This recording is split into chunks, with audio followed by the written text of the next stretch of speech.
vous, Monseigneur qui va nous rejoindre, et salue les représentants de cultes chrétiens et musulmans, papa israélite et Shabbat 2 novembre, les chers collègues les élus régionaux, départementaux, municipaux, mesdames et messieurs, en vos grades et qualités, je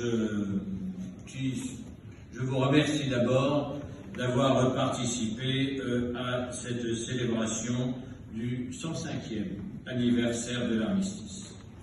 Que c'était il y a 105 ans, à 11 heures, que l'armistice mettait fin à 4 années d'une effroyable guerre. 10 millions de morts, 6 millions de blessés, des millions de veuves et d'orphelins. Il n'est quasiment pas un citoyen en France qui ne trouve le nom, et Monseigneur, le nom et le prénom de l'un de ses ancêtres, gravé dans la pierre, d'un des milliers de monuments aux morts de nos villes et de nos villages. Sur une croix, ou au-dessus d'un croissant de lune ou de l'étoile de David blanche, des tombes de nos cimetières militaires qui jalonnent nos régions remodelées par la guerre. Afin de leur rendre hommage à tous, en 1921 est inhumé sous l'Arc de Triomphe le soldat inconnu. Désigné parmi 8 de ses frères d'armes à Verdun, il symbolise le culte rendu à tous les combattants français tombés au champ d'honneur. Pendant 2 ans, une simple dague de granit signale par ces mots: ici repose un soldat français mort pour la patrie, 1914-1918.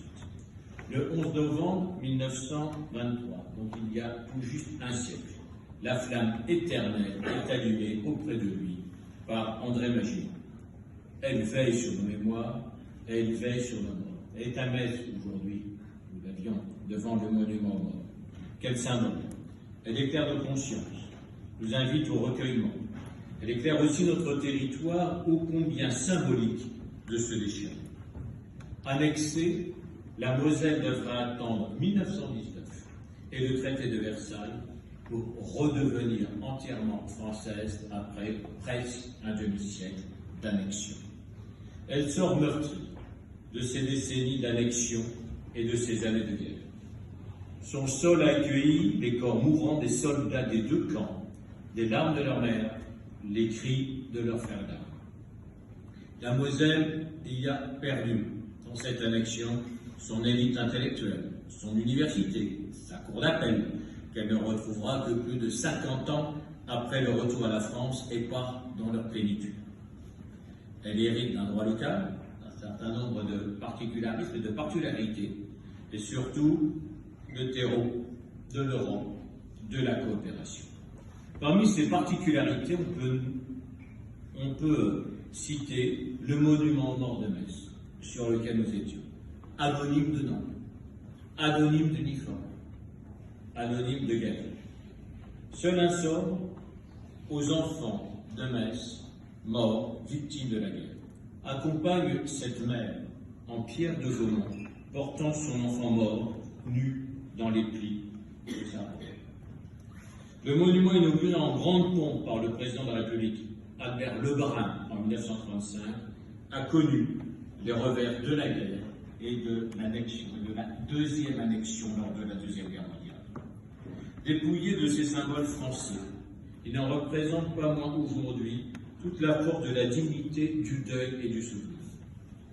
Le poilu libérateur, le poilu, lui, à Metz, ne représente pas l'ancien combattant qu'il est souvent en France de l'intérieur.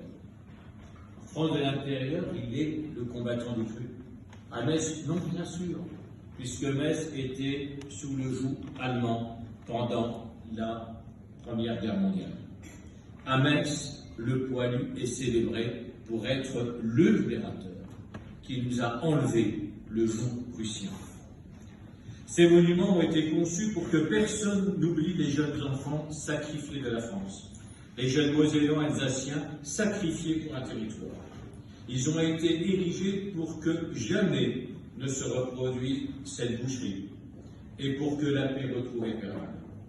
Cette paix tant espérée, sans souhaiter par chacun, de ces hommes pris au piège dans une tranchée ou au fond d'un trou d'obus, de ces hommes côtoyant au milieu de la boue, de l'eau et du sang, les cadavres pourrissants de leurs chers camarades, de ces hommes assourdis par le bruit continu des armes.